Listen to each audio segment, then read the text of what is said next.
All right, let's do this. So today, guys, we're going to be talking about a strategy that I use to enter the zone when I need to perform at my best. All right.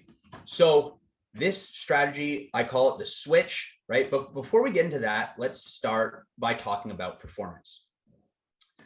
So performance, right? What is it? Our performance is the saves that we make, our stats, it's wins and losses, right? It's what people see. Our performance is how we react to the game in front of us. It's the plays that we make, and it's the mistakes that happen. But performance doesn't always equal our full potential, right? Do you ever walk away from a game or a tryout or even a practice and sort of feel like, that wasn't the best that I have, right?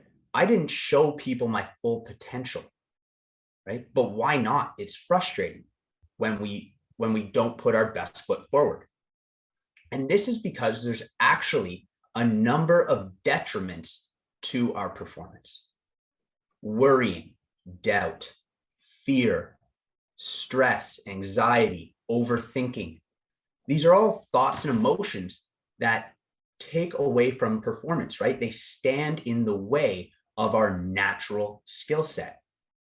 But it's interesting because these thoughts and emotions actually have zero connection to our ability. If you really think about it, right? Worrying has nothing to do with how fast our hands are. Fear and stress have nothing to do with how good our save technique is or how well we play our arc, right? How solid our angles are. Those are our skills. And these things have nothing to do with that. So why is it that if we allow worry or doubt or fear to exist, does it take away from our physical skill set? And this is because when we allow them to exist inside our brain, it's then and only then that they can start to take away from the skills that we have, that they can start to get in the way of how well we perform. But what does it look like when they don't exist, right? When we don't allow them to be in our brain, when they don't stand in the way of performance. This is peak performance, right? Now, peak performance is every athlete's goal. Whether you are a professional in the sport that you play or you've just started out, every athlete out there steps onto the field, the floor, or the ice with the goal of being the best that they can be on that day, right? And when we perform like this, when we are unhindered by any distractions, this is when we make all of the plays that we can, right? When we have peak performance, we never walk away from a game or a practice and say, wow, I was great out there, but I probably could have had that one, right? I probably could have had that stop, or I probably could have made that outlet pass. When we have peak performance, there is nothing like that we look back on because we performed to the best of our abilities, right? We did everything that we are good enough to do. And the goals that go in or the clears that we didn't make, our skill set simply is not there yet. It has nothing to do with letting, right, detriments to performance get in the way. Now, peak performance is every athlete's goal, but unfortunately, it very rarely happens, right? So how is peak performance achieved, right? If this is our goal, is it achieved through skills training, high performance training? Is it achieved by developing our mental game and our lacrosse IQ? Unfortunately, not exactly. Training and developing our game, this elevates our potential for what our peak performance can reach. But it does not allow us to achieve it. If we see shots, right? If we train our skills, we hit the wall, we go to the gym, we get stronger, right? We get more reactive. We develop our mental game. We have more mental toughness. We have better lacrosse IQ. This is going to continue to raise and raise and raise the ceiling for what our peak performance can be. But we do not actually achieve that level unless we allow zero distractions to stand in the way of our natural abilities. So this is the ceiling that we have set for ourselves, right? This is how good we can be, right? But we allow anxiety or pressure or doubt, or we overthink. If we allow that to get in the way of our performance, we are only going to perform this good or this good, right? But if we allow those blockages, or if we remove those blockages, right? If we do not allow them to get in the way of our skills, then we will achieve that ceiling that we have set for ourselves through the continued training and development of our abilities. Okay. Now, where can this be done, right? Where can this magical zero distractions, where can this be achieved? It is achieved in the zone. Okay. Now, flow state, beast mode, locked in, whatever you want to call it, right? The zone has many names, but at the end of the day, they are all the same thing. They are a psychological state where the only thing taking up the brain's energy is the game in front of you. And it is in this state that our abilities reach their maximum potential. Now, I chose to include Lionel Messi as the picture here because I know you were following the World Cup, Damon. I know you were cheering for Argentina. I wasn't necessarily an Argentina fan, right? And I'm not going to claim to be a devout Messi fan either. But I watched a ton of games. I absolutely love the FIFA and the Euro stuff. I watched a ton of games. I saw probably about 30 penalty kicks. And not a single person walks up to that dot and looks like this man, right? Not a single player in the World Cup walks up to the dot and looks like Lionel Messi when he's about to take a penalty kick. That is the zone, right? That is 100% focus. So I just wanted to include this image, right, for you goalies out there so that you can see a man who has mastered the art of being in the zone. Now, there's a lot of coaches out there. There's a lot of players out there, right, who all have their own definition of what the zone is, right, what it feels like, what boxes we need to check in order to be in the zone. So I'm not going to tell you guys that my idea of what the zone is the right one, but I think for the purpose of this presentation, I wanted to share what my criteria for being in the zone looks like as a lacrosse goalie. All right. So real quick, my criteria for being in the zone as a lacrosse goalie is having zero fear of the ball. Okay. We have 100% focus on the game in front of us. No distractions. We have confidence in our abilities, right? And optimism that we will find success. And lastly, we are not thinking. We are simply reacting to what is around us. I love how you worked in real quick. If I could just interrupt, I love how you worked in. I love how you worked in Argentina. Vamos Argentina. And go back one slide. Has anyone felt those four things? I know we got a lot of youngsters on the call, so maybe you haven't gotten there yet. But have you got the criteria? I like how you laid it out there. Has anyone ever entered the zone under that criteria? No fear of the ball, 100% focus, confidence, not thinking. Sammy says yes. All right. Maybe yes. Kaylee says yes. Tiergan says yes. Okay. So the cool thing though is I think, with this training, we can make it more replicable, right? You can make it more consistent. So yeah. And that, Damon, consistency is the key word for where this presentation is going. We're going to talk all about that. So the zone is constantly talked about in sports, right? It's so popular. Athletes pursue it. Psychologists try to understand it. But the one thing that we know about it is that it's hard to get into and it is hard to keep, right? So down here at the bottom of the page, I have a couple pictures in order of what stereotypical pre-game routine might look like for a lacrosse goalie or any athlete, right? So you have your pre-game coffee, right? You know where you like to get it from. You know what order you're going to get. You know what time you're going to get it at. Controllable.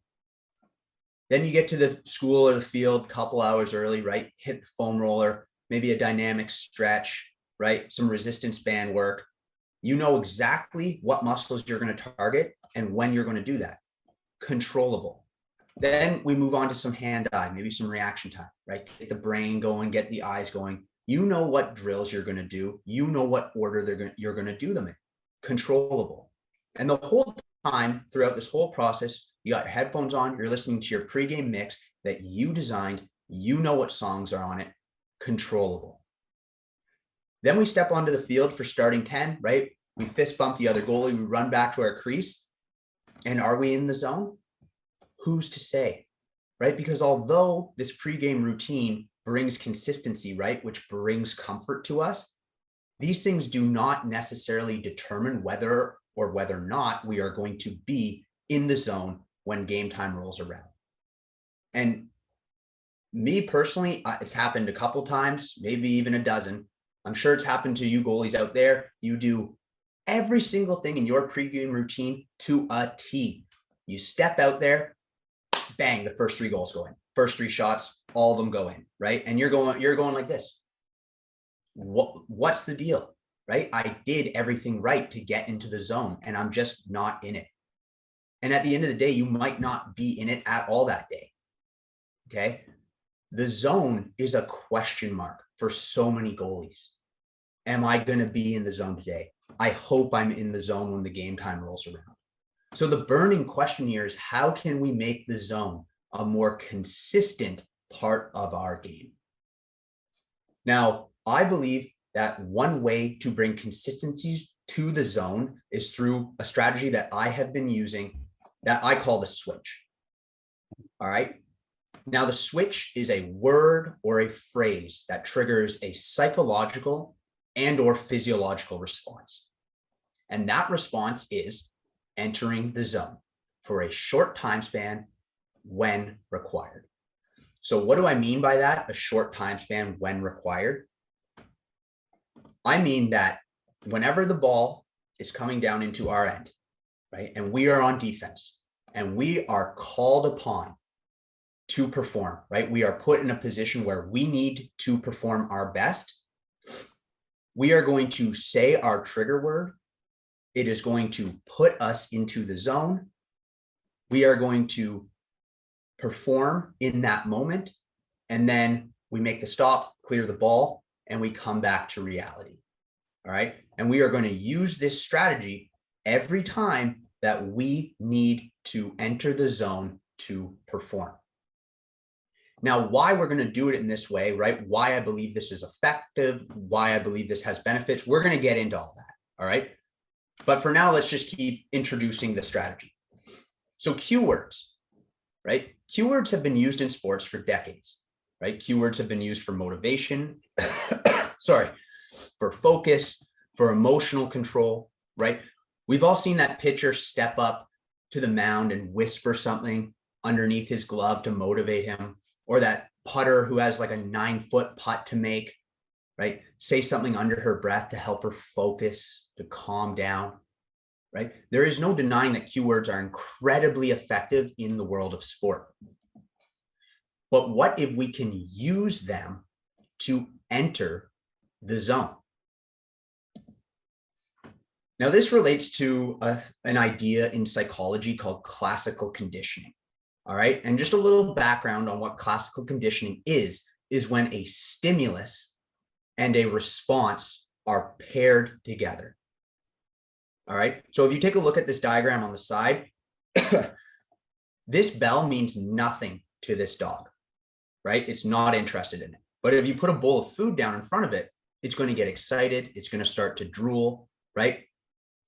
So if again and again and again for a prolonged period of time, when you feed that dog, you ring a bell, eventually the resulting response to the bell is going to be as if there is food there, even if there's not, right? So it's going to get excited. Its mouth is going to water. This is because when we pair that stimulus with a response for a prolonged period of time, there's no longer thought about it. The unconscious brain responds.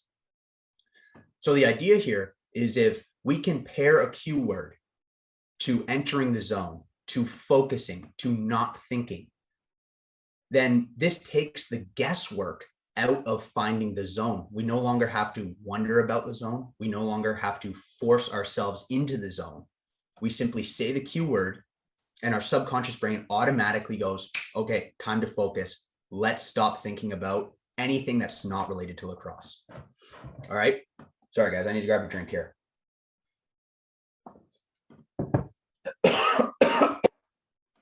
All right. So how are we going to develop this, right? How do we develop a strategy like this? So first and foremost, we have to know what the zone feels like. All right. And this is done through experience and education. So as Damon said, right, younger goalies out there, you guys might not have experienced or really know what the zone feels like yet. But if you play lacrosse for a year, right, or two or more than that, chances are you are going to stumble upon zone performance, right? You're going to walk away from a game or a practice and be like, holy cow, what was that, right? I was absolutely dialed. That was awesome. And once you know what that feels like, then you can have a better chance of finding it again. The education part comes into things like this, right? All the goalies that Damon has on the subject, on the summit, the podcast, the blog posts, and that's just Damon and Lax Goalie Rap, right? There's YouTube. There is so much information at your fingertips for this generation for you to listen to phenomenal players and coaches talk about things like the zone. So through both experience and educating yourself on the zone, you are going to be familiar with it. And once you are familiar with the zone, then, right, you can choose your word or your phrase. Now, your trigger word can be meaningful, right? It can have a lot of meaning to you, or it can be completely random, right? It doesn't matter because we are going to fix it to the response, right? Mine personally, the word that I use when it's time to focus, when I need to enter the zone, is switch on, right? It's short, it's sweet. I tried a couple other ones, and this one just worked for me. I really liked it, so I drilled it into my head. All right.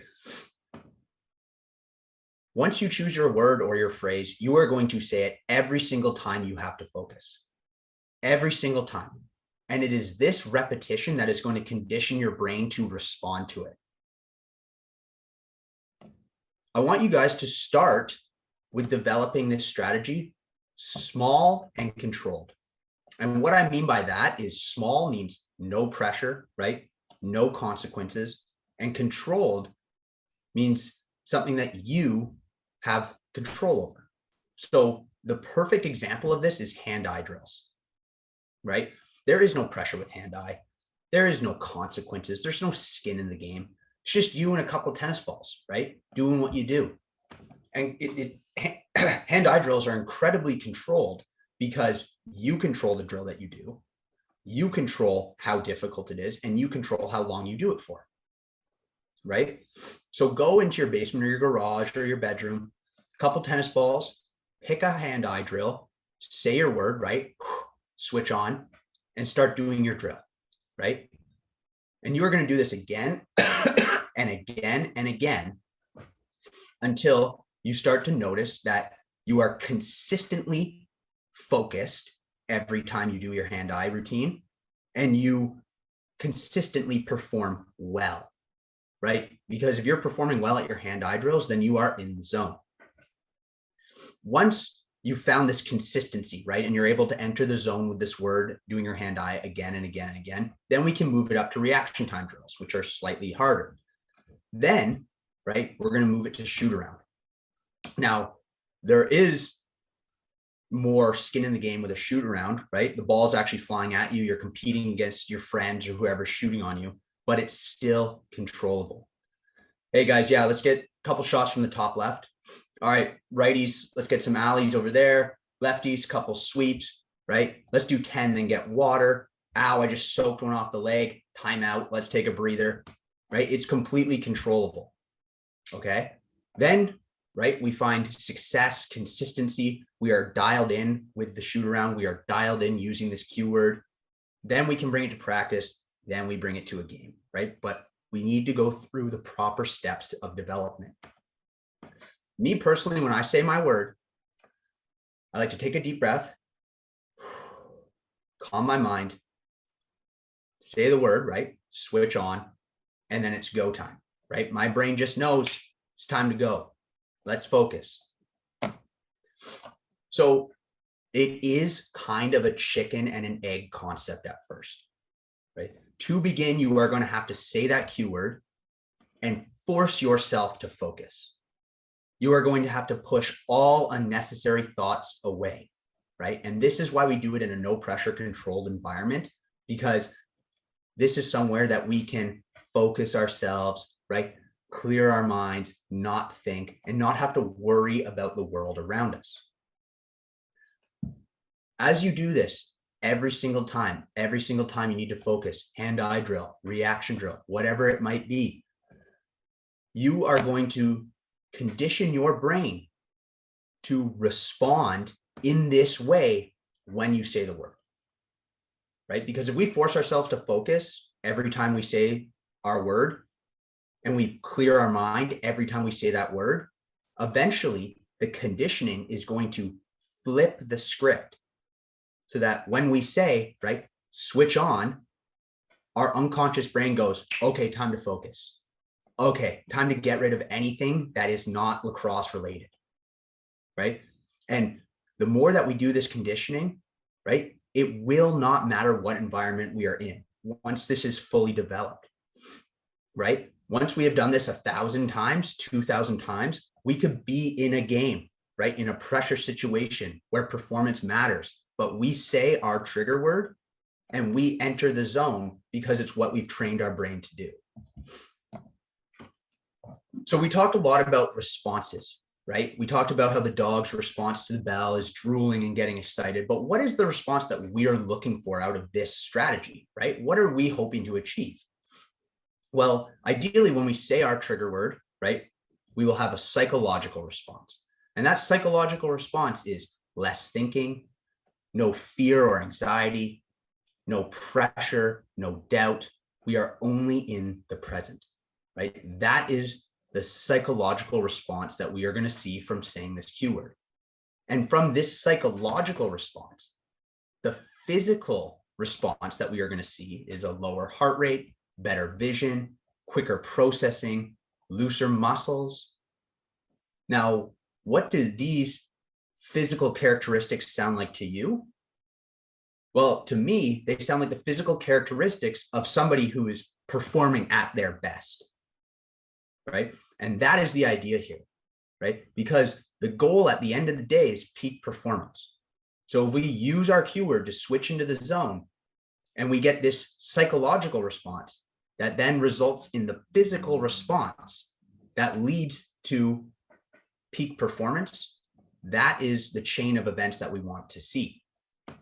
So at the bottom here, I have calm mind, calm body, better performance, right? That's what it boils down to. So what are the goals of this strategy? The big overarching goal of this strategy is we want to bring consistency and control to the zone, right? That's what we talked about. We want to no longer have that question mark over the zone, right? We want to no longer have the guesswork and the wondering with if we're going to be in the zone. We want to know that we can be in the zone when we want to be in the zone. And the goals that fall under that is, first and foremost, we need a cue word that clears our mind of distractions. Without distractions, right, we maximize our physical abilities. And then we know when our physical abilities are maximized, we achieve peak performance. Okay? So what are the benefits of using this technique? What are the benefits of switching into the zone every single defensive set, every time that we need to focus? So using the zone in this way is short term, right? And the thing that is beneficial about short term in zone performance is it's less mentally fatiguing, right? We have all seen that goalie, and we have all tried to be that goalie who tries to maintain laser level zone focus for an entire 60-minute lacrosse game, right? Or even a 30-minute warm up and a 60-minute lacrosse game with a halftime, right? We are talking about maintaining intense focus for 2 hours at a time, right? And now this is, in my experience, going to lead to two things, right? One of two things. We are either going to, at some point, lose focus and exit the zone, right? Randomly, when the ball could be right in front of us. And then we are going to be more focused and more caught up on trying to enter the zone and stay in the zone than we are going to be on playing the game in front of us, right? Or we are going to get mentally fatigued from that level of prolonged hyper focus, right? And mental fatigue in itself leads to a number of mistakes and errors. Now, the other benefit of switching into the zone when the ball is in our end, when we need to perform, is that, yes, it allows for that intense focus. It allows for that flow state performance when we are called upon to do our job as lacrosse goalies. But when the ball is not in our zone, right, when we are not in a position where we need to perform, we can come back to reality, right? We can exit the zone for that time being. And what does this do for us? Well, it allows us to reflect and plan on the game that's going on around us, right? Ball comes down, switch on in the zone, right? Peak performance, save the ball, clear the ball. Ball's gone, come back to reality, call in your defense, right? Hey, we watched film all week, right? We practiced all week that they were going to run that play from the left side. They just ran it from the right-hand side. So now we need to change our slide package.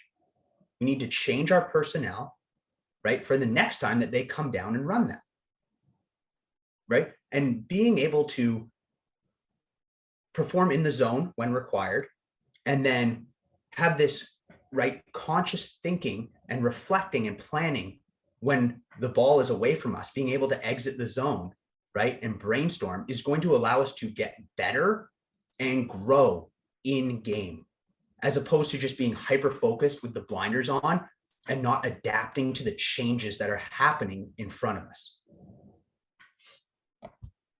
So a couple things to remember with this strategy. First and foremost, it's not magic. Goals are still going to go in. Bad days are still going to happen. It doesn't matter if we're in the zone. Lacrosse is lacrosse, and the ball is going to find the back of the net, right? And there will be some days that we are in the zone, we perform to the peak of our abilities, but the bounces just aren't going our way. And this is important to remember with this strategy because we need to trust in it and not throw it away the first day that it doesn't work. Okay? Something else to remember is that it takes time to master. Like we talked about a couple slides ago, you got to start small and controlled, hand-eye, reaction time, shoot around, right? It might be a month or two before we get this strategy to work effectively in games. Okay, so you need to be dedicated to the development of the switch. You need to be dedicated to developing the zone response to your keyword. And then lastly, we don't want to overload the technique. And what I mean by that is this technique works best for single rep followed by a brief break. Okay? Where this technique does not work is high volume shooting drills at practice. So by all means, use this at a shoot around with your friends where you control the pace. Use this at practice in 3-on-2 or 4-on-3 drills, right? Where you can switch in, play the rep, and then we switch personnels, right? And then you get to switch in again. Do not use it in a drill where you're getting 40 shots in a minute, right? They're coming from all different spots. So you're chasing the ball around, right? You're getting crease cranked on. So you're afraid of the ball because these drills are not built for goalies. They're going to overwhelm you and the strategy is going to be useless, and you're just essentially going to end up getting frustrated with a technique that you're trying to make work in an environment that it's never going to work. Okay. So if you're using this and you really like this strategy, and then coach at practice says, okay, we're going to do 4-corner shooting, ditch it, right? Just go out there and try and stop the ball. Okay. What are some concerns about this, right? Because everything in life, everything in sports has pros and cons. Okay. So what are some concerns that we are looking for here? We only want to release thoughts and emotions that take away from our performance. Okay. We want to make sure that we're not zoning out to the point that we lose things like our lacrosse IQ or our intuition, our motivators, our love of the game, right?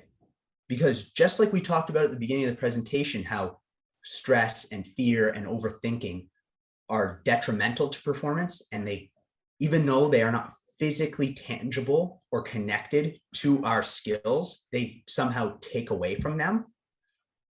On the flip side, our intuition, our motivation, our passion, our love of lacrosse is not tied to our skill set, but when they are present in our mind, somehow can elevate the level at which we play, right? So we don't want to lose those things, right? We don't want to be hypnotized when we say this trigger word.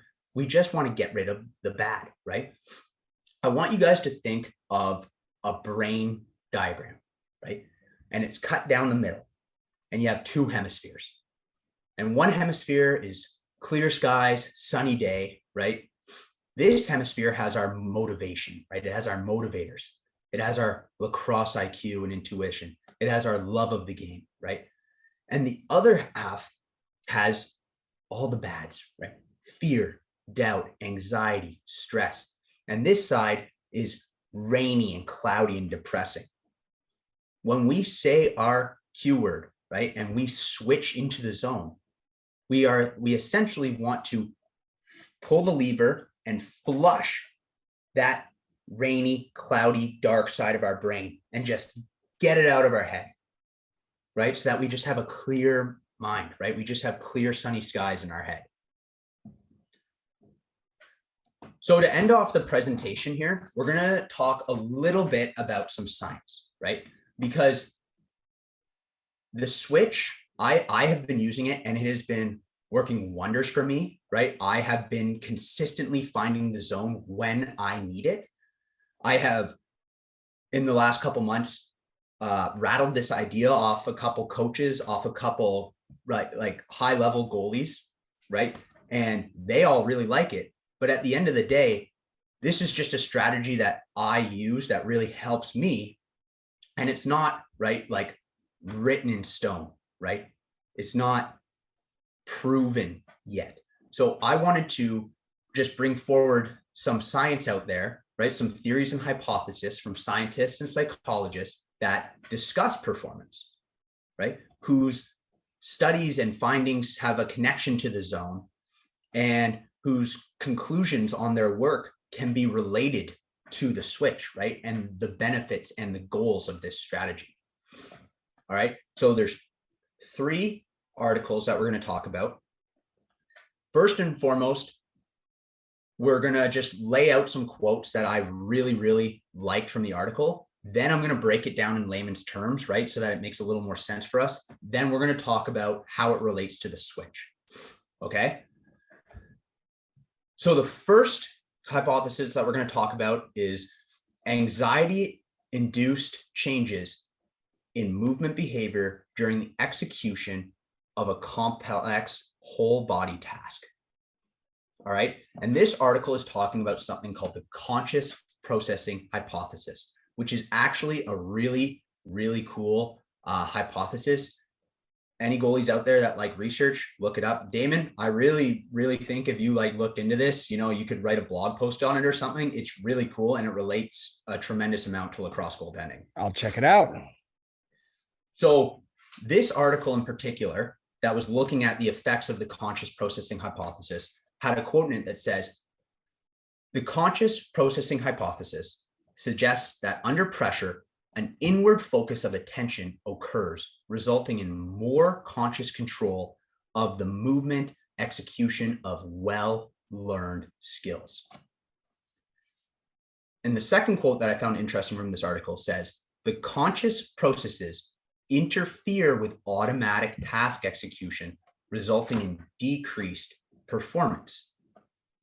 Now, what in the heck does this sciencey lingo mean?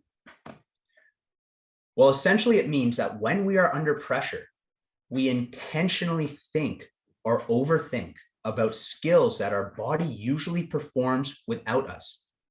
We essentially step on our own toes by trying too hard. All right.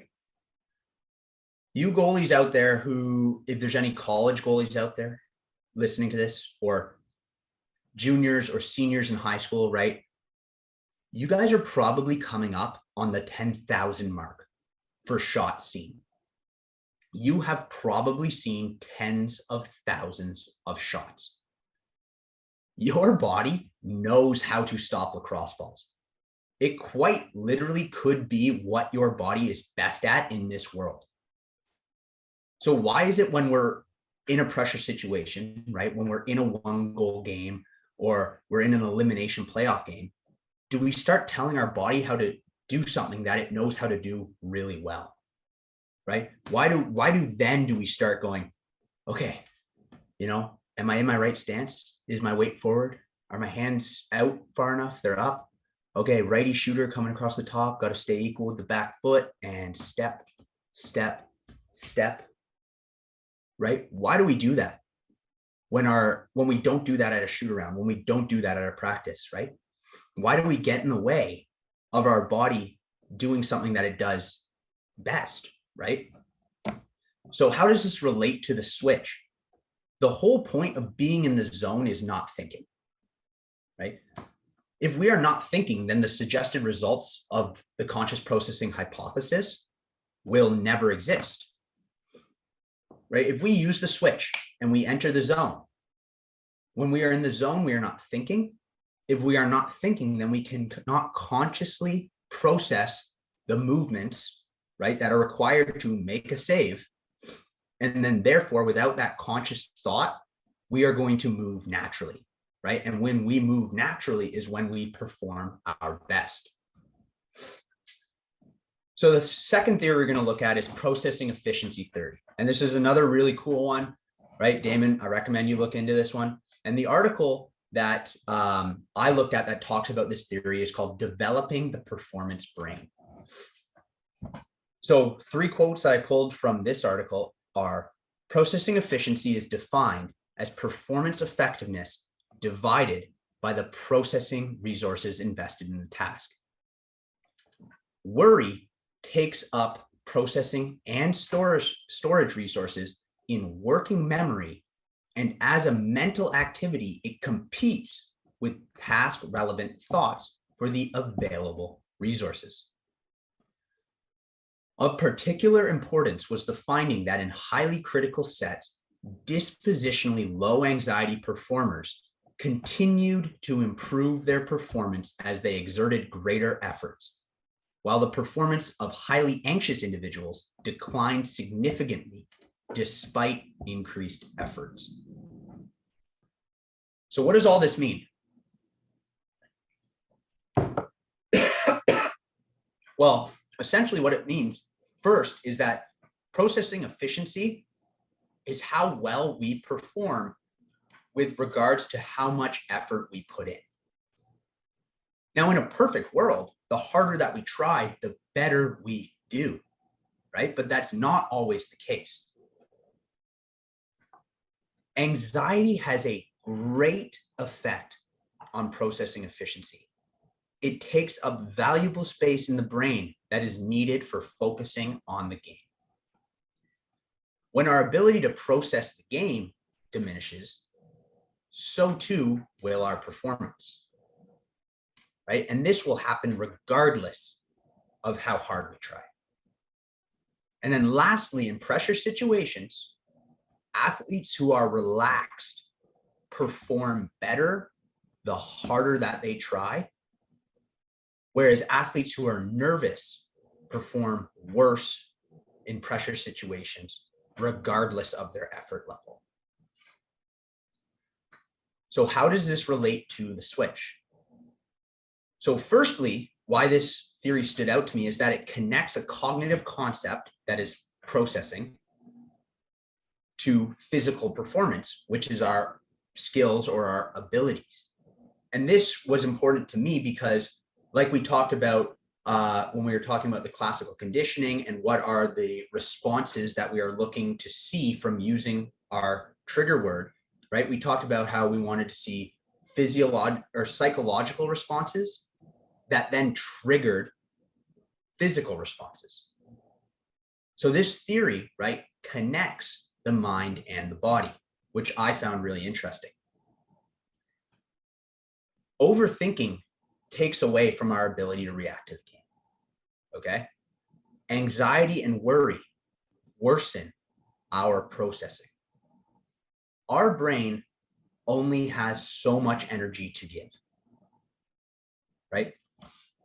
If 100% of our brain's energy is focused on the game in front of us, we will play our best. But the second that we start to overthink, right, or think about non-necessary things, the second that we allow anxiety or worry or stress to creep into our brain, these things also require energy.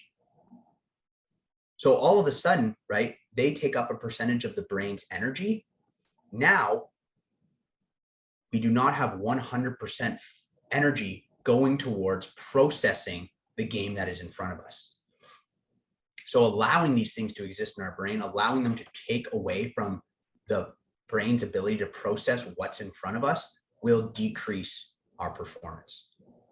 So essentially, right, and the switch, enter the zone, right? When we know when we're in the zone, we are not overthinking.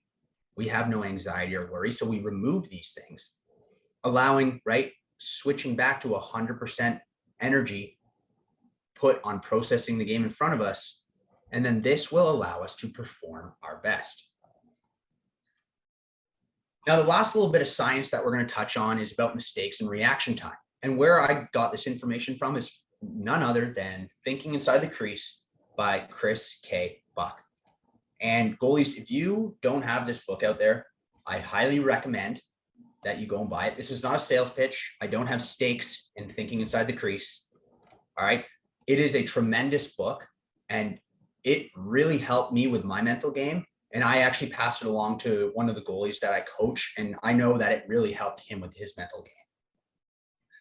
So if you do not have this book, I really recommend that you guys go and buy it. But in there is a chapter on reaction time, right? And there's a paragraph in that chapter on mistakes and reaction time. And some interesting information that I brought forward from this paragraph is if a subject makes an error, subsequent reaction times are slower, as if the subject is being more cautious. This can also be seen when goalies step before the ball is even shot. This happens frequently to most goalies. Goalies see a shot is coming and get so anxious that they can't wait until the ball is in the air. Now, Chris Buck does a tremendous job of taking the science and putting it in layman's terms, so I'm going to skip that step. But how this information relates to the switch is being upset about a mistake is focusing on the past, and worrying about making that mistake again is focusing on the future, right? If we switch into the zone, this locks us in the present. And then being in the zone the next time the ball is in our end will keep our reaction time maximized and our movements accurate. Because when we are upset about a mistake that we made, when we are upset, reaction time gets worse. And when we are worried about making that mistake again, that's when we get guessy. That's when we get jumpy. That's when we get impatient. So switching into the zone puts us in the present, right? And does not allow the brain to focus on either the past or the future, right? And then our reaction time is maximized and our movements are accurate. So we switch into the zone, we are in the present, and we have the best reaction time that we can have. And a quote that relates to this that I say all the time, I really, really like it. It helps me. I give it to all my goalies is never let the last goal cause the next goal. So this brings us to our conclusion. All right. So we're just going to sum up all the important parts of this presentation. So the goal, right? The goal of using a keyword to trigger a response that is entering the zone, right? The goal of the switch strategy is to bring consistency and control to the zone, right? To no longer wonder if we're going to be in the zone, to no longer struggle finding the zone. We know that when we need to be, right? When we need to perform at our best, we have a strategy in our pocket that is going to allow us to enter the zone on demand. Important things to remember about this strategy is repetition of the trigger word. The more that we use this trigger word, right? The more that we train our brain to respond to this trigger word, the more consistent the response is going to be and the stronger the response is going to be, right? Because we not only want this response to happen every single time we say this word, we also want it to be resilient enough that it can withstand the pressure of big game scenarios. Okay? Don't doubt the process.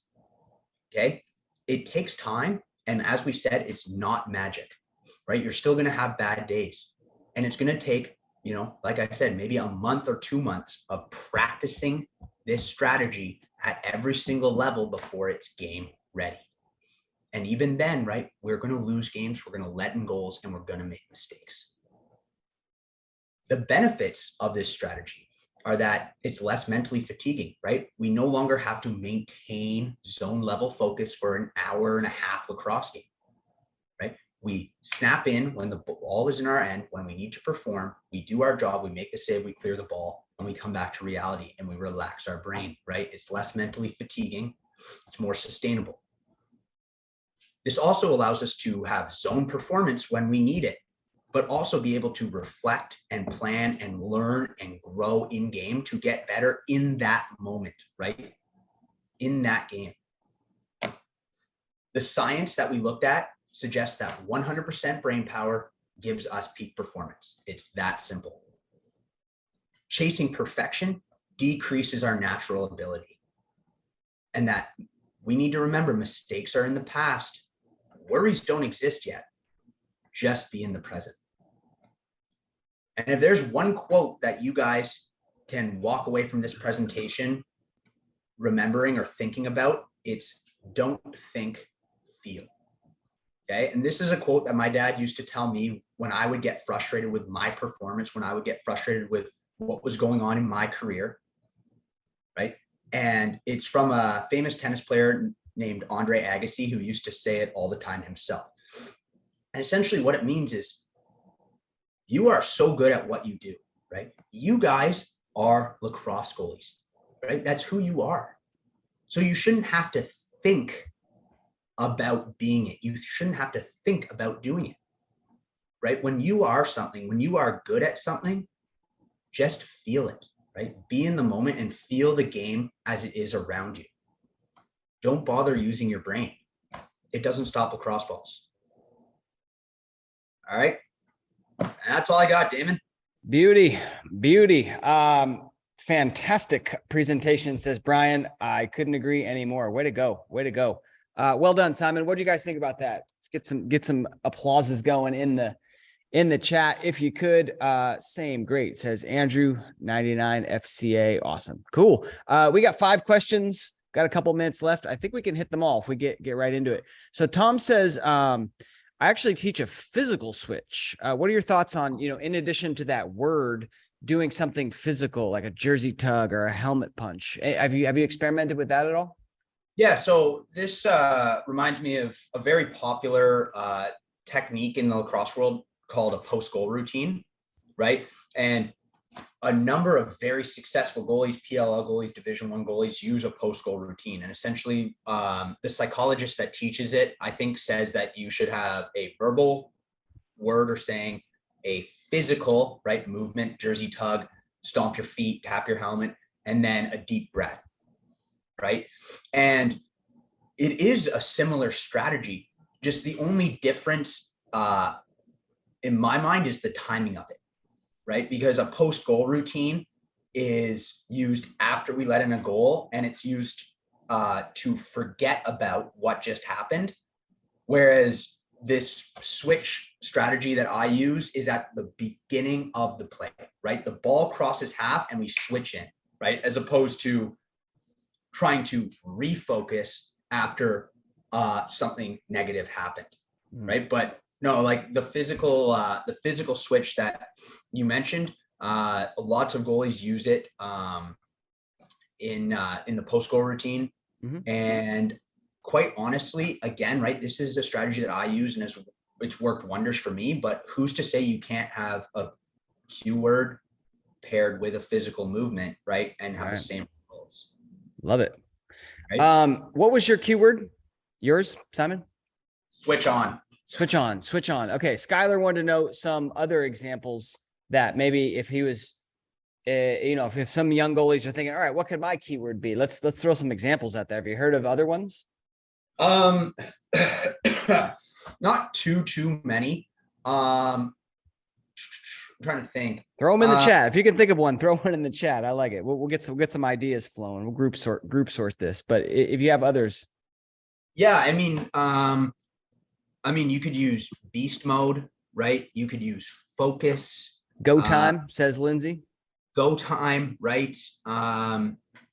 Me and Evan Richfeld, who works with you, Damon, we had a Zoom call with Kimber Hauer and we talked about this. And she was saying that she has a couple words that she uses for, post goal or focusing or emotional control. I can't remember them off the top of my head, but maybe Evan, if you want to throw them in the chat there. But I will say this, goalies, you need two things with this. Okay. They need to be short, because lacrosse is the fastest game on 2 feet, right? You can't recite like 3 sentences as there's a fast break coming down on you. Okay.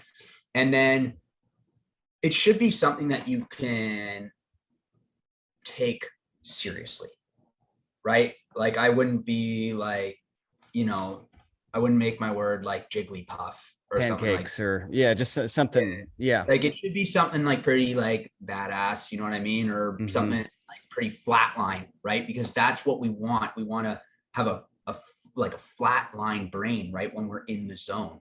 Yeah. So it should be something along those lines. But yeah, like personalization, right? Whatever works for you. I would say like beast mode is pretty cool. Like amp it up, like anything cool like that, guys. Yeah. We got a lot of cool ones in the chat. I'll let folks read it in there, but it's, defense assemble, beast mode, showtime. That's a good one, huh? Showtime. Yeah. No, I like that. Something that it has to be something that's gonna like trigger a response, right? It has to be something that like gets you going, right? That is serious, right? And it your brain takes it seriously, right? Because then it's gonna respond to it. Yeah. Simon, can you stick around? We're a little bit past time, but we got a couple more questions. If you guys can stick around, we'll stick around and answer the questions. If you got to run, no problem. Yeah, no, I got nowhere to go, guys. Fire away. All right. Oren wanted to know, we talked a lot about like entering into the zone. What about an on switch? What about an off switch? Do you ever find yourself where like you get in the zone and you kind of do like, I don't know, some sort of similar routine, but just to kind of calm down?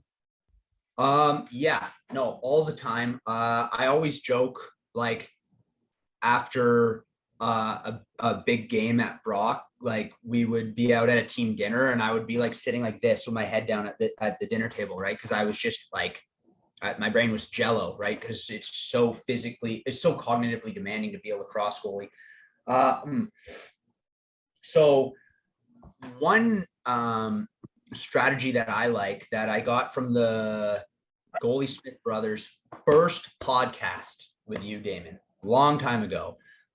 They always used to say if you're overstimulated, right? And this is when you're going into a game, if you're too anxious or overstimulated, but it also could work very well for calming down after a game or after a set. They said, imagine that your brain is a pot of water and the stovetop is dialed up to 10, right? And the water is boiling over the pot. And they said, just close your eyes and imagine turning that dial back down to like 5 or 4. And the water that's boiling and thrashing over the sides of the pot slowly diminishes down into a simmer, right? And that visualization like relaxes me very, very well. So that's one that you could try. Deep breaths for trying to calm down. Highly recommend it. Deep breaths, just two. 2 deep breaths will get you where you need to go anywhere in life. And yeah, just self-talk, right? There's positive self-talk. There's negative self-talk. There can absolutely be calming self-talk, right?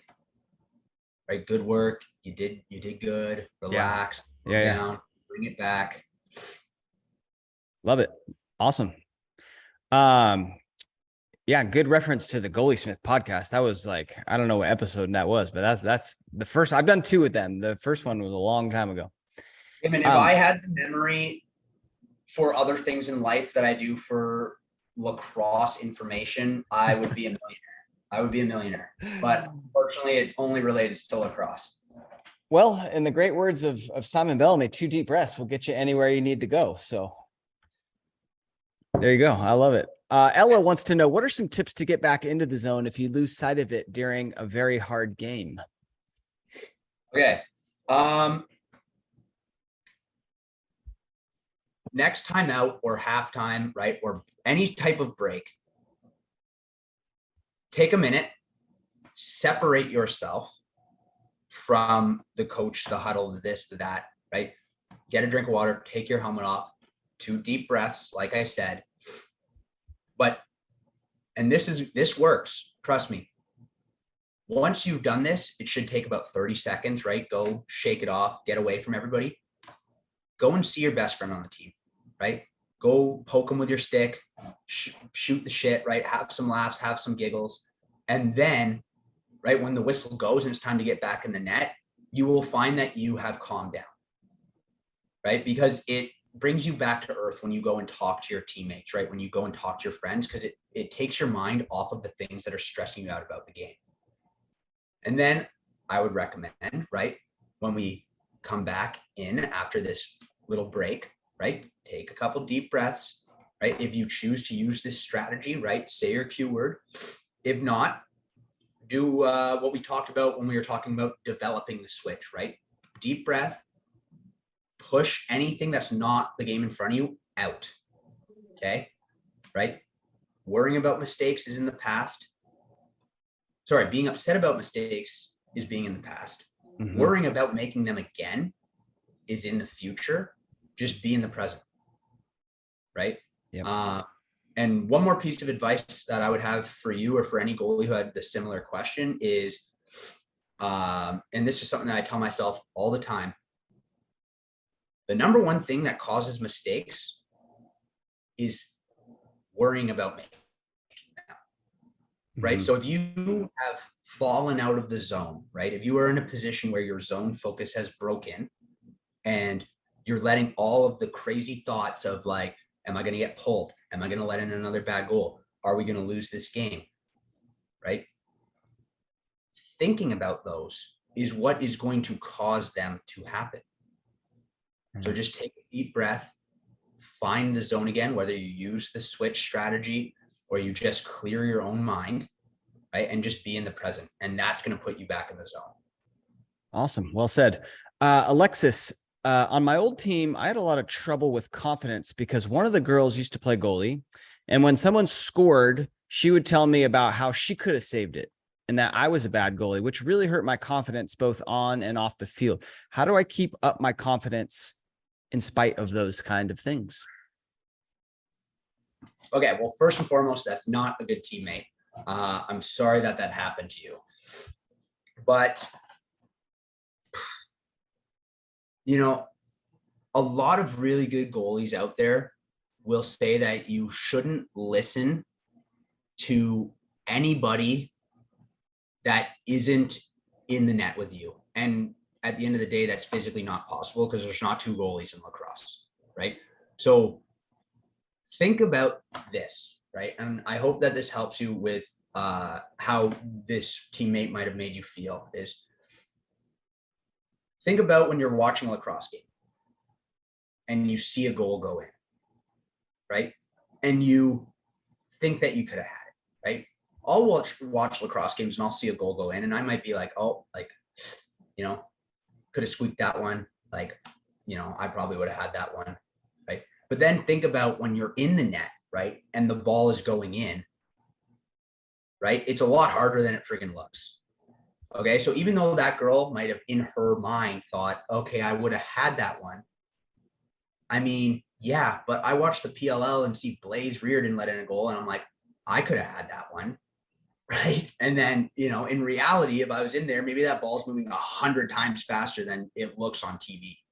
Right. So if that girl's out there in the outfield playing player and, you know, the ball flies past her and she, oh, look at that. And it goes in. She doesn't know what you saw. Right. She has no idea if you were screened, if it got tipped, right. If it took a weird bounce off the dirt. So as difficult as it is, right, we really only need to impress ourselves, right? Our opinion really is the only one that matters. And it's easier said than done. And there's still days that if somebody like looks at me and they go like, come on, man, like I'm going to, you know, be upset, right? My confidence might take a hit, but that is where we have to try and get to, right? Is the point at which, you know, we look at the game and say, the only person who can give myself crap for not letting that in is me. I don't know. Go read the man in the arena quote. I'm not going to recite the whole thing. It's going to take like 10 minutes. Go read the man in the arena quote. Okay. And that will probably help you with all your confidence issues of other people judging you. Yeah. A good line that I like is, don't worry, I'll get the next one. Right. Yeah. Don't worry about it. I'll get the next one.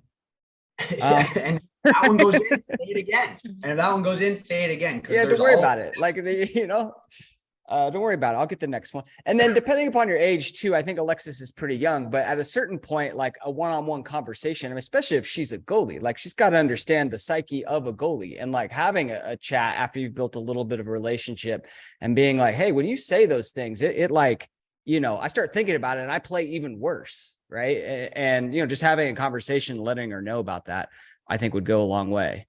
And don't worry, I'll get the next one. No, it's tough. And I will say, sorry, what was her name? Alexis. So I think the hardest age to be a lacrosse goalie is youth lacrosse. I think that the older that you get, the more respect there is in the game for lacrosse goalies. So the older that you get, the more respect you get from other people, and the more respect you get for other people, the more confidence you're going to have. Right. I don't know a lot of like guys at the pro level, you know, that would like turn around and say like, oh, I would have had that. I don't know a lot of girls, you know, playing in the, you know, the women's pro league that would like turn around and say to their professional goalie, right, you should have had that, because there's that respect that is built up over a long period of time. Good point. So, you know, yes, like it is a tough environment to be a youth goalie because sometimes kids have no filters, right? And nobody really understands that position yet. But the older that you get and the more desirable a good goalie is to a team, the more respect you're going to get. So the longer you stick with it, the more respect you are going to get and the more confidence you are going to have. I will say that. Yeah. Great point. Tom says, does Alexis, you still with us? I hope so. It's an awesome answer. Right? You have to go back and watch the replay. Yeah, she's still here. Okay, cool. Tom says, does a switch word have a shelf life? Do you think you should change it up?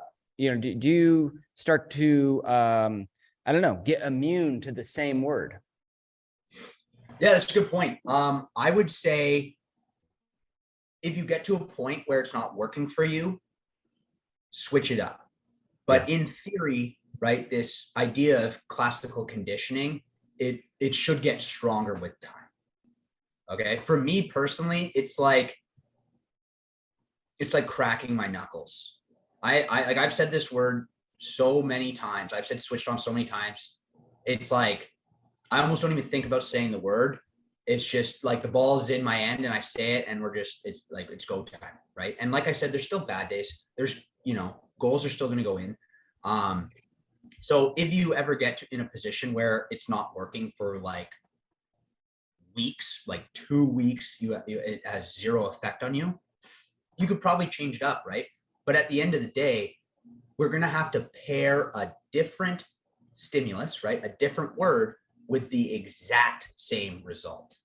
Mm-hmm. And so that is why personally, I don't necessarily know if switching the word is going to help, because at the end of the day, we're just telling the brain to listen to a different word, but to have the same end result.